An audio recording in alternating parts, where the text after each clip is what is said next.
Hey, this is Chris Spencer from Unsane, and you're listening to the Nothing Shocking podcast.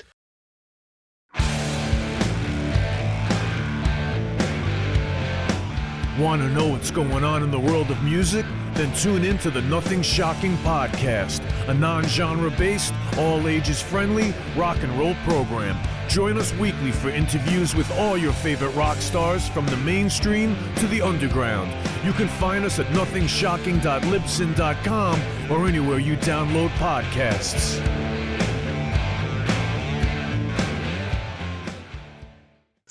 We're putting the band back together. The numbers all go to 11. I'm talking about bands that rock. Led Zeppelin. What about Sabbath? AC/DC. Motorhead. Does that mean it's louder? Isn't it any louder? Well, it's one louder, isn't it? We're not worthy. We're not worthy. Why don't you just make 10 louder and make 10 be the top number and make that a little louder? These go to 11. I get up off the ground and raise my head. Days like this, think I should be dead. One for Satan, two for me. Let's cheat the devil, it's fun, don't you agree? Welcome to the Nothing Shocking podcast. I'm your co-host, Jeff Untine, and with me in Dogbowl Studio is Coach Nez. You can find the Nothing Shocking podcast on Libsyn or any podcatchers. Like our Facebook page or follow us on X at No Shock Pod. You can also find the Nothing Shocking podcast on Rock Rage Radio every Sunday morning at 7 a.m. Central Time. Our sponsor is Big Strix Vinyl Records and Sports Cards located in Rock Island, Illinois. New, vintage, and previously owned. You can find it at Big Strix. We'd like to thank the Hong Kong Sleepover for allowing us to use their music for our intro and bumper ending. Tonight's guest is Chris Spencer from Unsane and the Cutthroats 9. Yes, promoting the reissued re-release of Occupational Hazard by Unsane. Yeah, it just came out like last weekend. Yeah, last week. So, hey, let's get to that interview. All right, good night. Good night.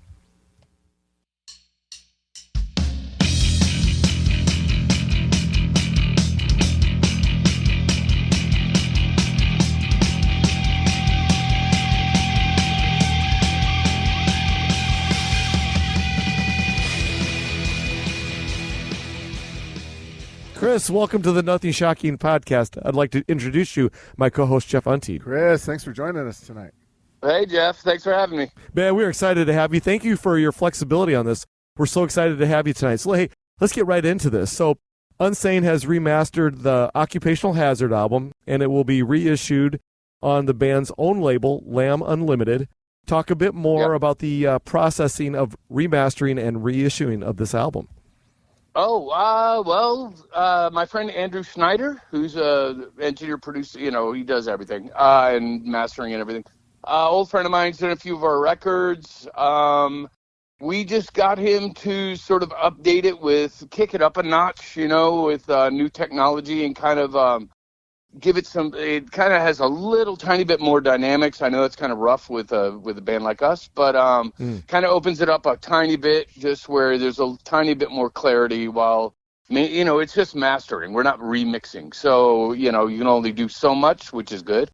But yeah, just got Andrew Schneider at Acre Audio to master it for us. He did, we also reissued the first record and then a record before that had never come out, that we found this crazy test pressing. That's another long story. But so he's been doing this for us. Lamb Unlimited is really just a label we use to reissue stuff. We go through Virtual Label, which takes care of everything basically for us, distribution and everything. All we really do is get all the artwork together and do whatever audio stuff we want to do before we reissue something, and press the records and then ship them all to them in New York, and they'll pretty much take care of stuff for us. So Lamb Unlimited, the label it's on, is not really a label that's signing bands or anything. Like I'd kind of rather deal with my friends at Ipecac at this point. But so we just kind of kick it up a notch, reissue it, go back with the original artwork. My friend James Rexroad had all the original photos and everything, so we were able to do everything kind of more high def and kind of get it, up to date, updated technologically, Oh, very good. Yeah, fantastic. Yeah. Yeah, it's cool. We talk to some artists and we hear horror stories of, hey, the label owns my stuff and I can't get it. Was there any trouble with, getting your back catalog, or was that not a problem? That's a good question. My friend Todd Cote, who works at Leafy Green, who actually manages us and also books the band, strangely enough, he's a super old friend of mine. We've been working together since like the very beginning of the band, like 88. But he, during COVID, had nothing to do and was cool enough to just hit me up and be like, hey, you want me to try and get all your shit back for you? All your albums and everything.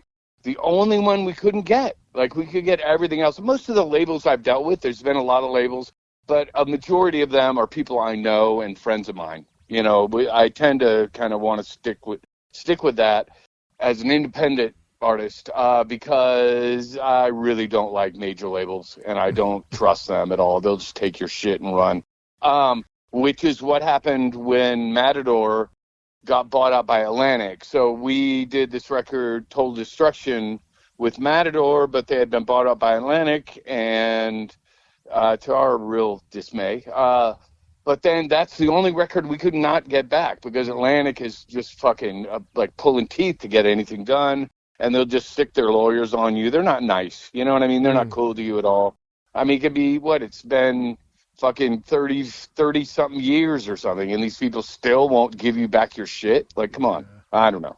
But anyway, so Todd got all the shit back for me and then set up that deal with Virtual Label. And they were like, yeah, if you just set up your own label, Lamb Unlimited, we can, do distribution and take care of everything for you, So, well, very good. We did get everything back. Not to get into, financial specifics or what have you, but as far as getting your music back to you, was it a financial strain on you and the rest of the members of the band? No, it didn't cost us anything. Nice. Good. Yeah, we historically, really, the only time we didn't sign a contract like this, which is like a 3 to 5 year, usually 3. 3 is generally the rule. 3-year contract where they own it for 3 years and they got to give it back. And some labels, I'm not going to mention anybody in particular because I think that's, I don't want to say bad shit about somebody, but there were labels where I tried to get my shit back. And they were like, well, we still own it, blah, blah, blah. When I knew, I knew that we had done, it's just been a long time. So you're like, well, didn't I sign this for a long time? But no, I knew that it was like a 3-year thing, but they just keep kicking the can down the road on you. And then when Todd got involved, he's like, okay, well, if you're not going to give it back, you're going to have to talk to our lawyers. And then they come around, But that was a label that was not Atlantic, but that was a label that generally was cool, but then in that case was not, so.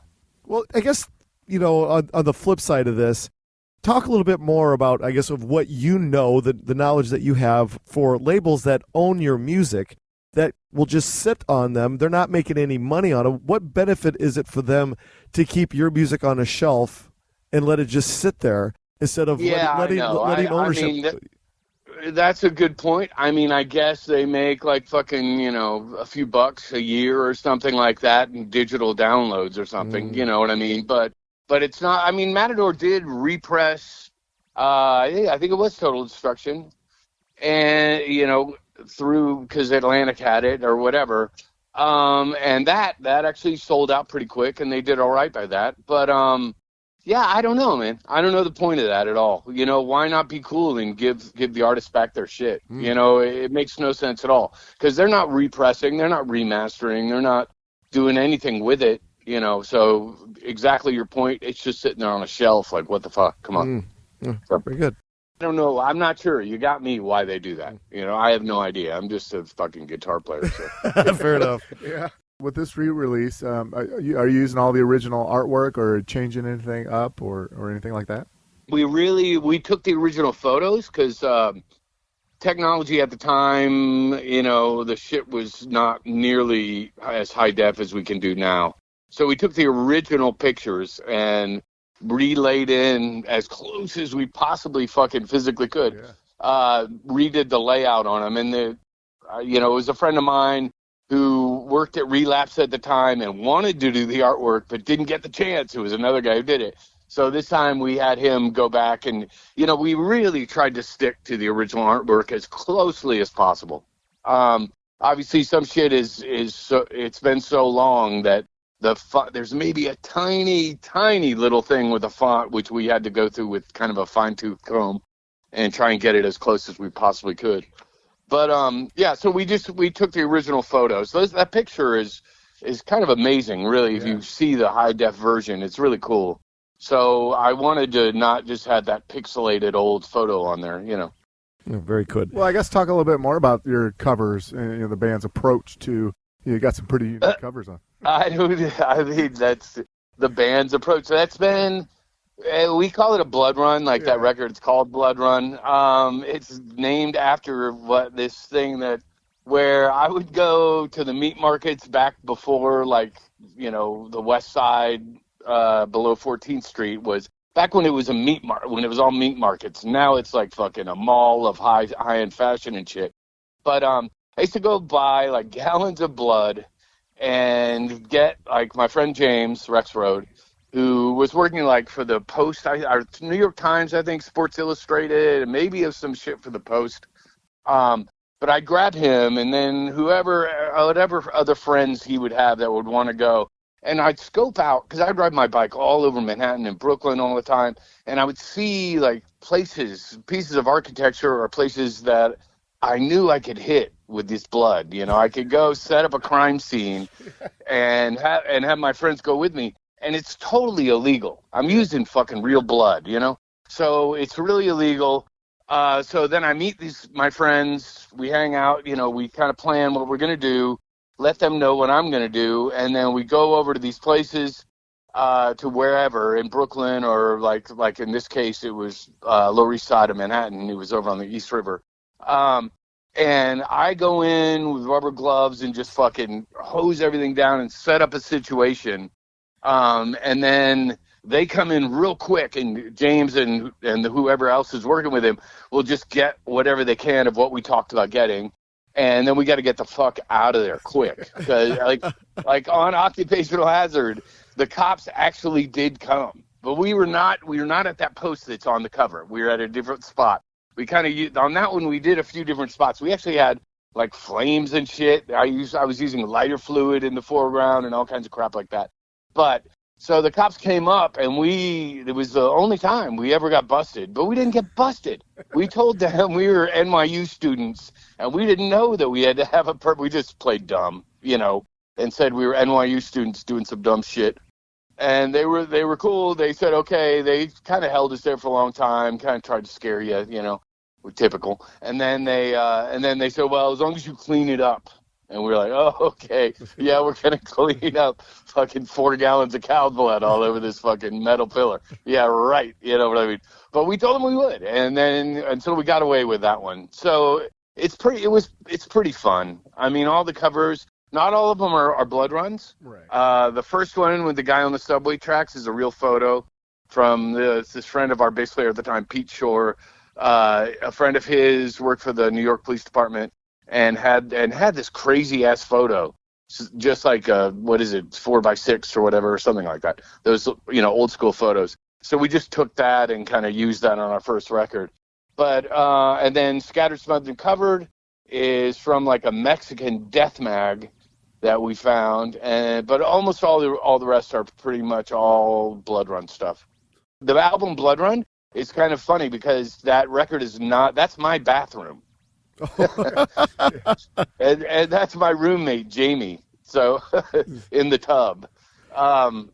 So we got to do that in house, which was awesome. Oh, so cool. It made it a lot easier, and there was this skylight above the bathtub, so James could get up there and shoot the picture from the roof, in the crawl space in the roof. Nice.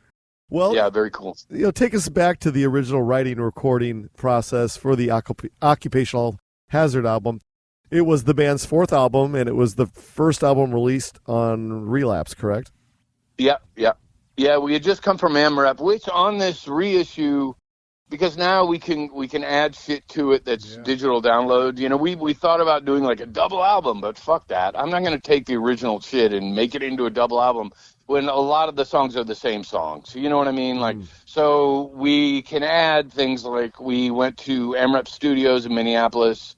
I think we were on tour when we did it, but we had been playing these songs. Like, I wanted to, with this record, we were doing so much touring at that time. We were doing like over 300 shows a year for like 4 years, right around that period of time. After that, it stopped because I got hurt, whatever. That's a whole nother story.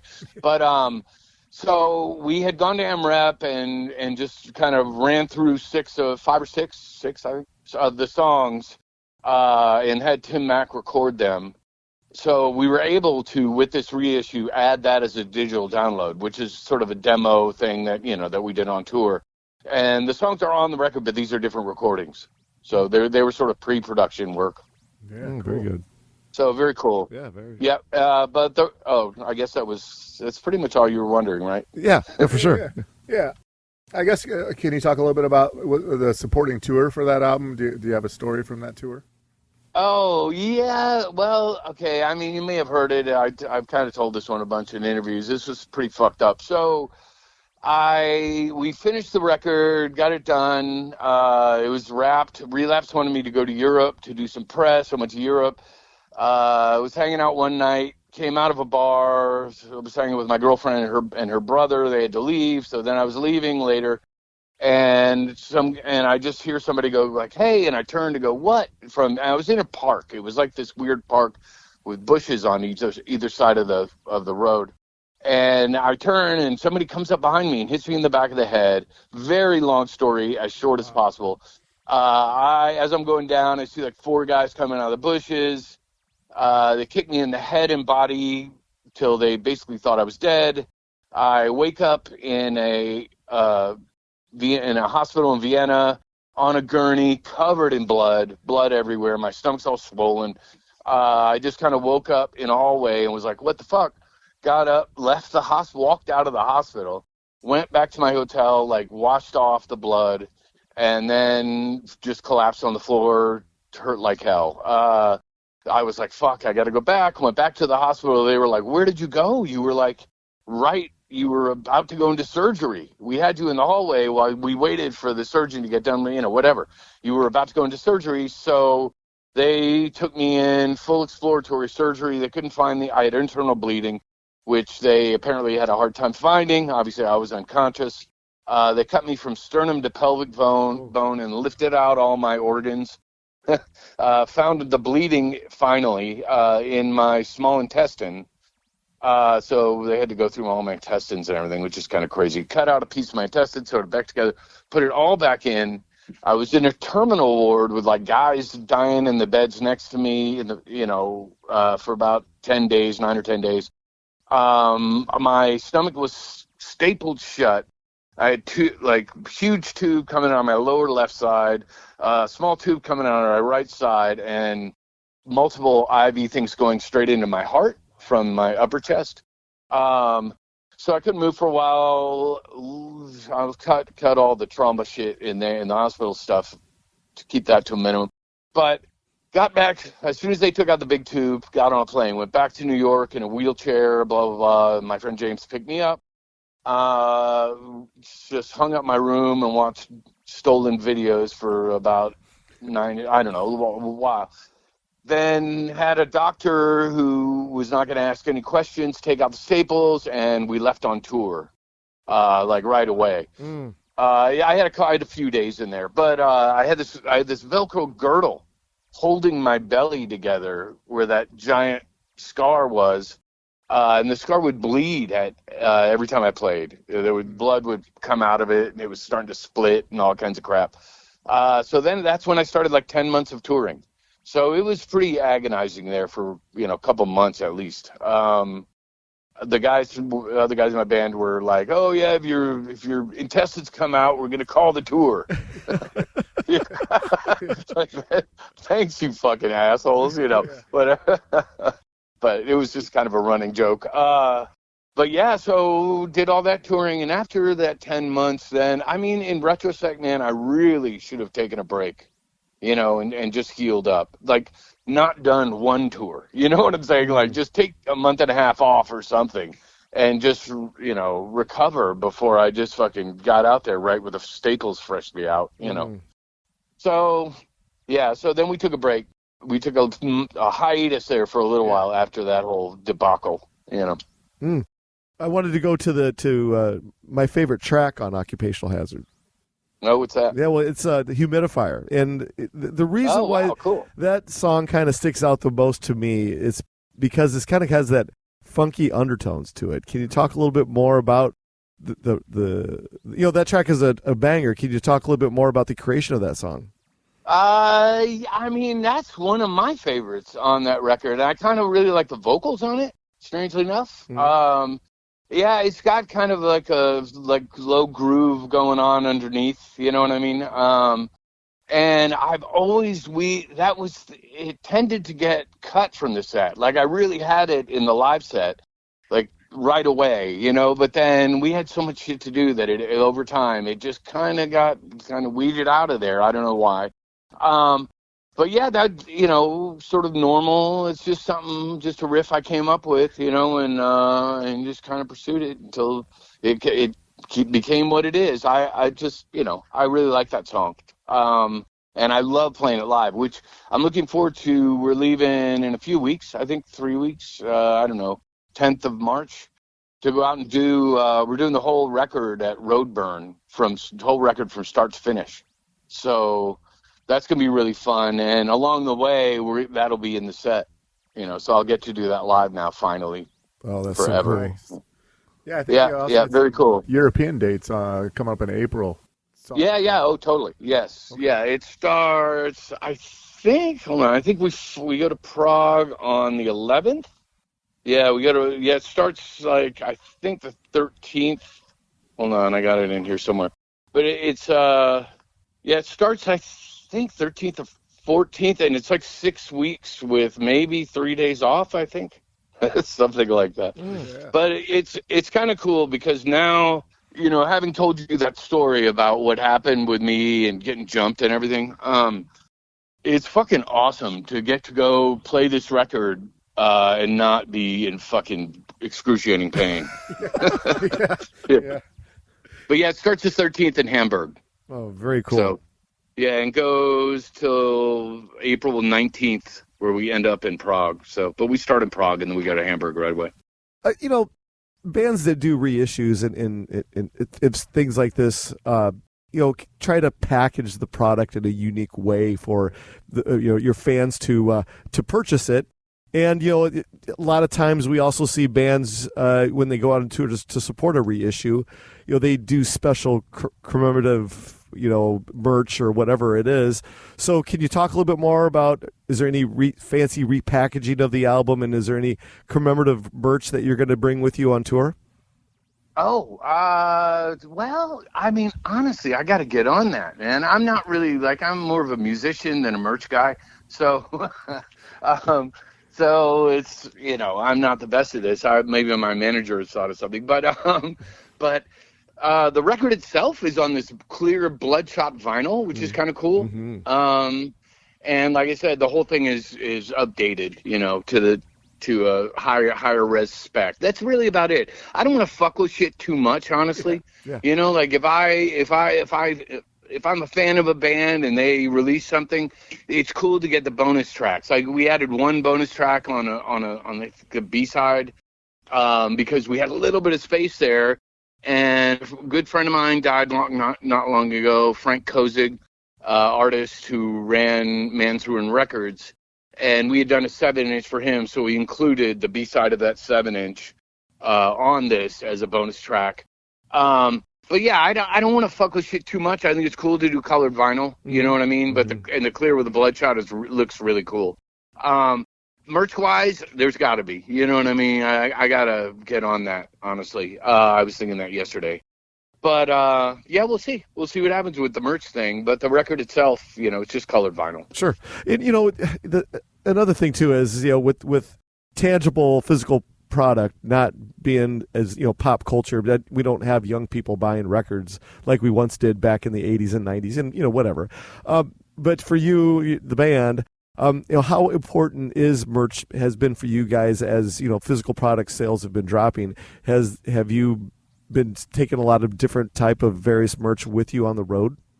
Yeah. I've just been really flaky. Like I'm normally on it and really good at it and all this shit. I've just had a lot of shit going on lately. But we'll get our shit together. I will, and we'll have a bunch of different stuff. It's pretty normal for me to kind of be I still got a few weeks, so I'm doing all right. Mm-hmm. But yeah, there'll be we do really well with merch. That's kind of a saving grace a lot, because now, with Lamb Unlimited, having your own label, you get, obviously you get a lot more money that way, and then pressing your own records, you're making more that way. So merch really helps because, touring is I think for a lot of bands these days really hard.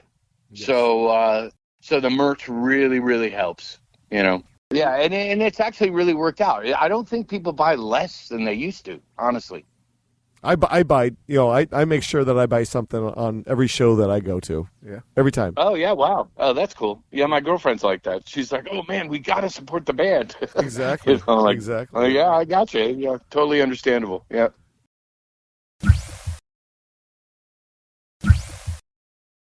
Let's talk a little about live albums. Attack in Japan, 1995. Can you talk a little bit about God. The making of that record? Oh, Jesus Christ. What a fucking nightmare. That was like, we got there and we were playing with this band Copus Grinders, who were this crazy Japanese gore band. They had gore. Their shit was crazy. Like ours is sort of semi-artistic. Theirs was like just gore, crazy shit. Yeah. And they just fucking did speed all the time. Like we were like, do you have any weed in Japan? They're like, no, nobody, it's totally against the law here. You can't do it. So then they're smoking speed. We're like, oh my God, you guys are fucking out of control. But so we had to use their equipment for that tour. I don't know how that happened, but the bass amp was like just 115. That was like semi blown out. And my guitar amp was a 212. Red knob, really like not a good Fender, not a good year or period for Fender amps, with one semi-blown speaker. We had one good speaker, so we could actually put a mic on that, and that was working. And the drums were in just horrible shape. So anyway, I don't even know how that record, but part of doing that tour of Japan was that we had to do a live record. So that was part of the tour is that's how they were funding the tour or whatever. So we had to use this really horrible equipment, and Copus Grinders, if any of you hear this, you're fucking awesome. These guys are great. I totally appreciate what they did and everything. But it was a challenge, to try and get that stuff to sound good just because speakers were blown, So yeah, but it was fucking a really amazing experience. Like, they were so nice. The guys, everybody that we worked with was so nice. And we got to take the bullet train around to shows and shit while they drove their equipment, So, there's a price you pay for blown out equipment. But it was cool. It was actually a really good. I was surprised that it actually sounds as good as it does. I don't think it sounds that bad. Yeah. Yeah. No, I would have never known that listening to it. So. Yeah, right. I know, surprising. Yeah, totally. Well, there is a cover on that album, and it's a studio version on the singles. You guys did a cover of Four Sticks, Led Zeppelin. Can you talk a little? Oh, yeah. Talk a little bit about the choice of we were kind of making fun of it, honestly. I just like the the riff, I just thought that was awesome. So we just kind of took that, and then we were like, oh, we're just going to make up our own breaks, and kind of making fun of it. We grew up Led Zeppelin fans, so you're tipping your hat to Led Zeppelin, but at the same time, we're a noise band. We're not, we're like a noise rock band. A noise band to me is like Merzbow or something. But we're not. I am no Jimmy Page. So so I'm not even going there. Yeah, but it was fun. It was a really fun one to play because people knew it. Like when we first started out, we'd be playing in like Statches in Columbus, Ohio or something. And all the biker dudes would start fucking nodding their heads, yeah, man, this riff rocks, because they had heard it their entire lives, So it was a good cover to kind of break out for live shit, Yeah, so cool. Blood Run was released in 2005, 7 years after Occupational Hazard. It's the band's final album on Relapse Records, I believe.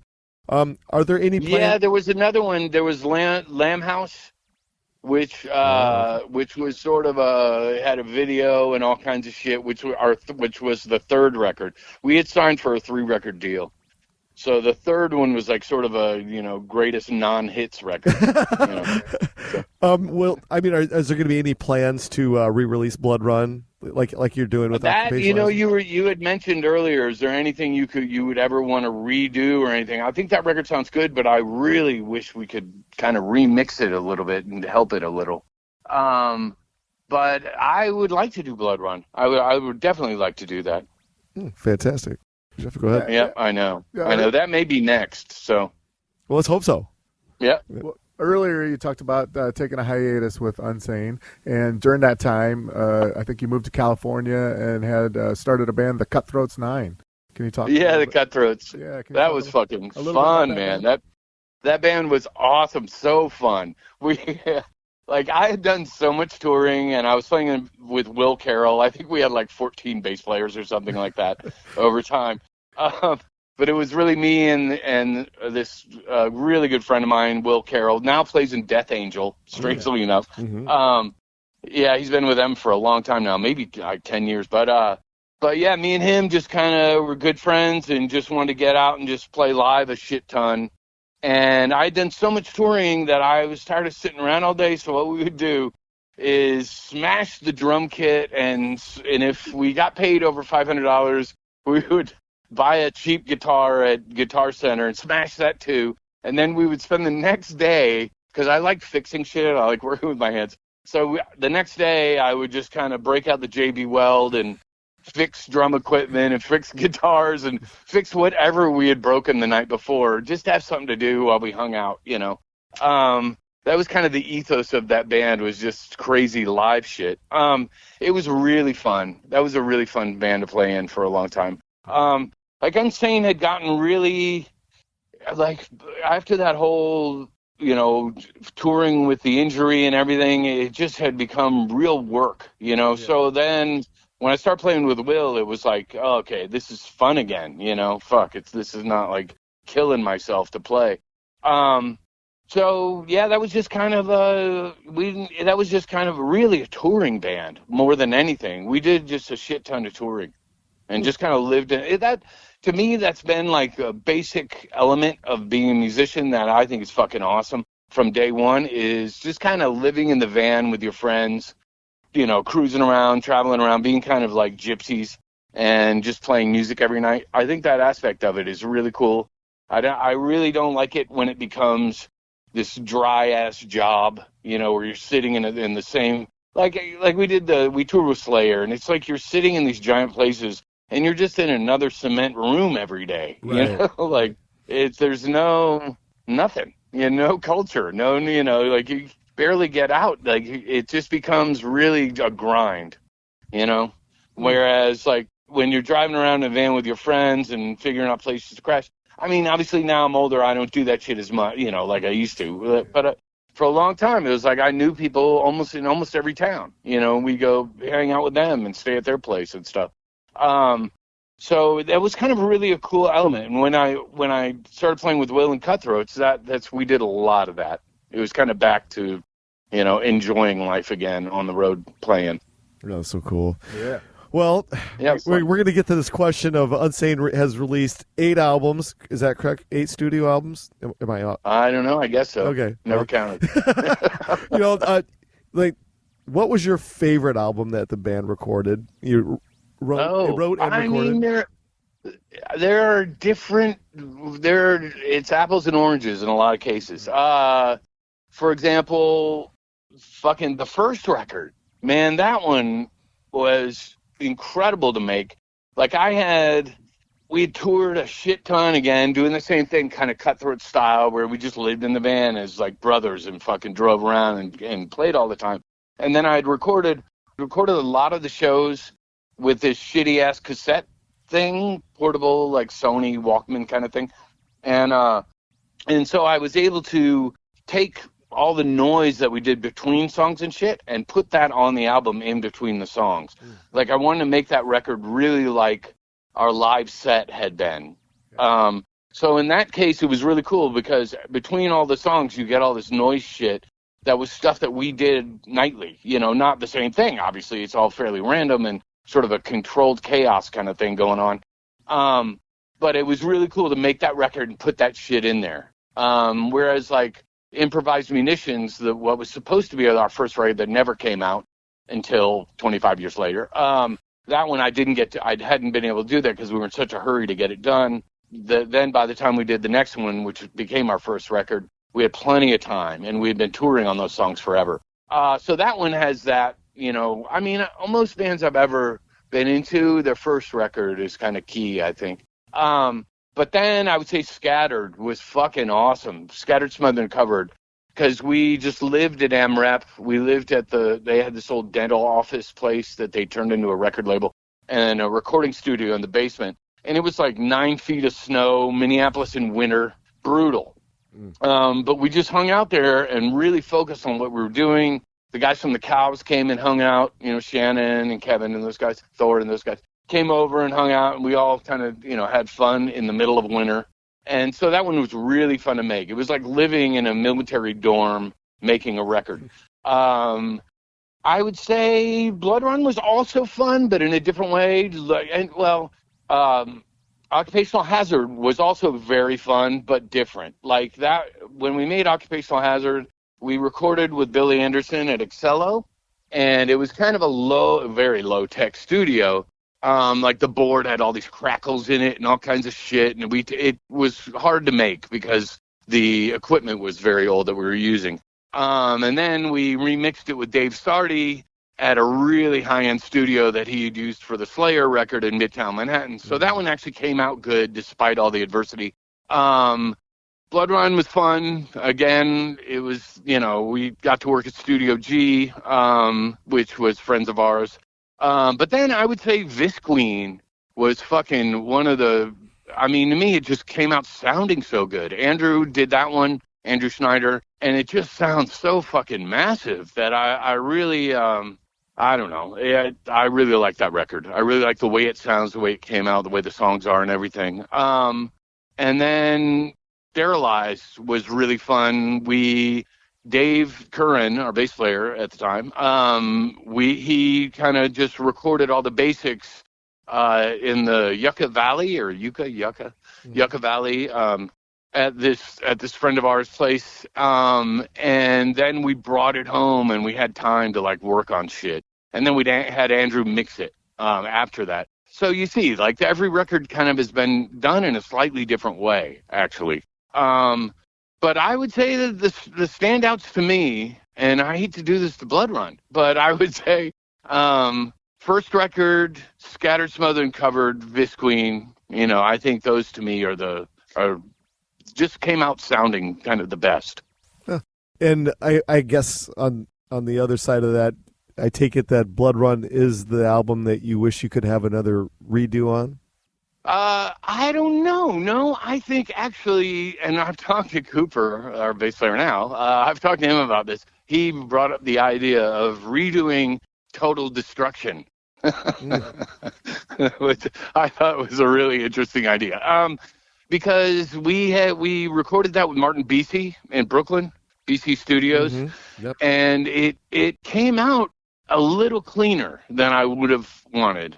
And I'll be honest, like at the time that we knew that was going to be for Atlantic. So we were a little fucking, fuck you about it. When Atlantic asked us for a video, we had our friend Richard Kern, this guy who made underground movies in New York. We had him do the video about a guy, my friend Nats from Cop to Cop, who straps a bomb to. We sent them Body Bomb, the name of the song, and it's about a guy who straps on a bomb to his body and goes down and blows up the World Trade Center. Oh.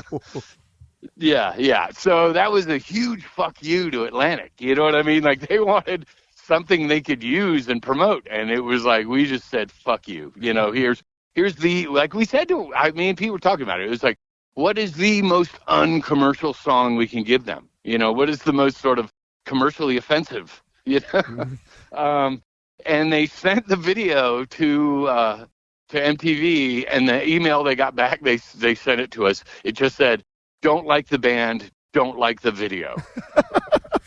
Yeah. And then we did the skateboarding one for Scrape. And suddenly they love us, and we're on heavy rotation 4 times a day. You know, like they're all just so shallow. You know. Anyway, very much so. Very disappointing. You know, this fucking commercialism. Absolutely. 2017 Sterilize was the last studio album. Are there? What's the Unsane Vault look like? Is there more tracks in the works that you? Is there going to be another release? I mean, I've got kind of crazy crap. A lot of it. I had a lot of shit transferred, and I had Andrew do a ton of shit. When I have all these DAT tapes that the DAT format is no longer used ever. Hard to even find a fucking DAT player these days, and it's just funny because at the time it was like everything's going to DAT, you know, and you got to use this. It's the fucking best shit ever, and now you can't even fucking find a machine. So there's a lot of shit I've got. It's all from different time periods. I've kind of covered the really earliest shit, so I think pretty much. But I've got a lot of other stuff from the entire career of the band. So we'll see, you know, as you know, like with this, we included, like, there's a live show from Empty Bottle in Chicago that was really good from the Occupational Hazard time frame from that tour, from those tours, that I kind of wanted to also include as a digital download. But we just had so much shit that it was like, oh, you know, okay, we'll just keep it to the AMRAP demo. But so there's a ton of different shit that I have. So as things progress, and hopefully we do Blood Run or Visqueen next, you know, there'll be more shit from that time period that I'll put up. Very good. All right, so we're out of our allotted time for the evening. I got one more question for you, then we'll leave you alone. Deal? Yeah, no worries, man. Yeah, so this is kind of like a twofold question. You know, 35 years ago, I used to ride my bike up to the neighborhood record store and go buy, you know, whatever I was buying at the time. And that was the popular culture back then with teenagers, you know. And and we don't have that anymore. You know, what are your thoughts on how are artists, the industry, going to make the physical product part of the popular culture again with young people? Your thoughts? Oh, I don't know. I'm just some old dude. I have no idea. You know what I mean?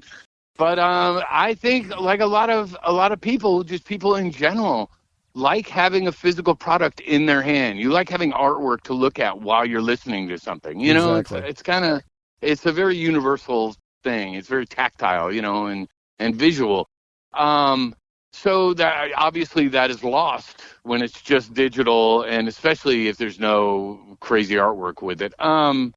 So really, vinyl is the only, you know, I mean, CDs, it gets even smaller. They kind of chinched out even more with CDs, you know.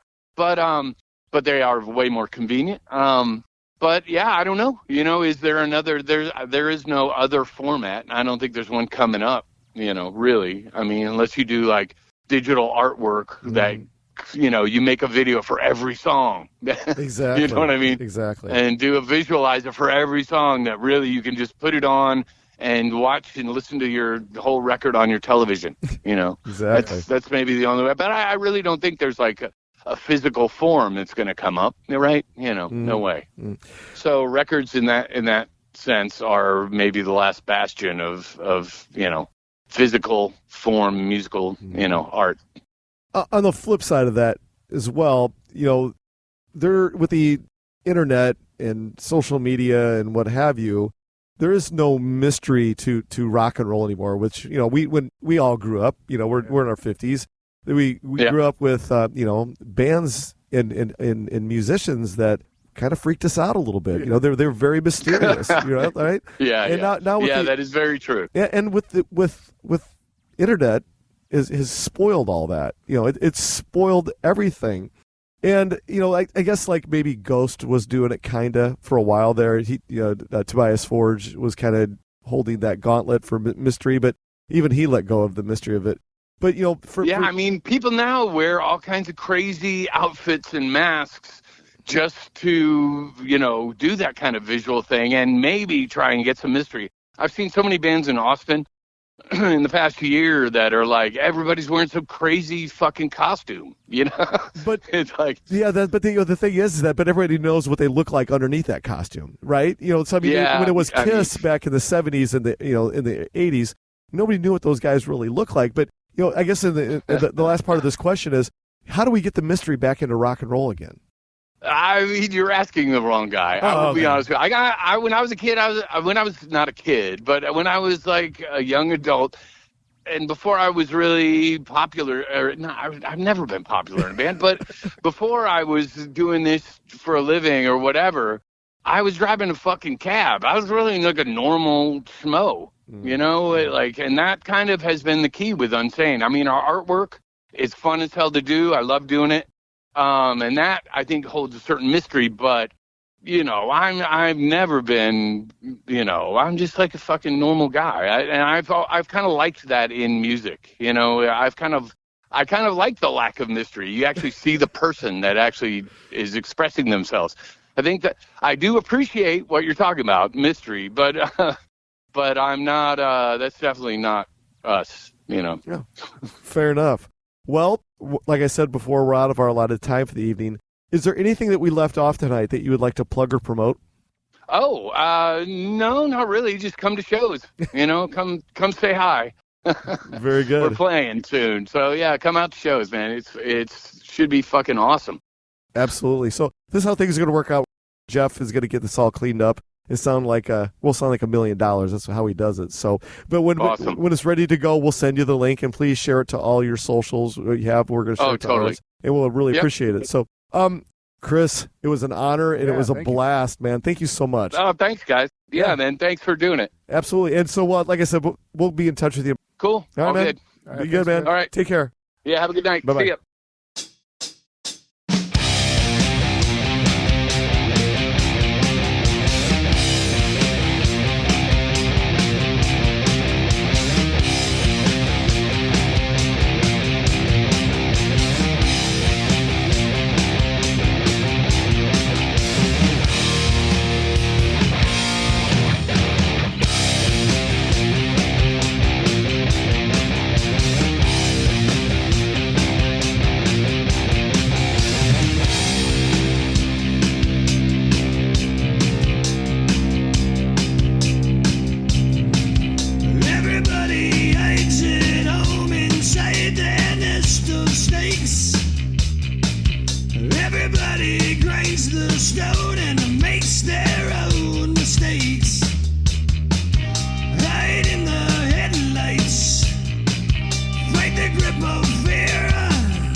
days.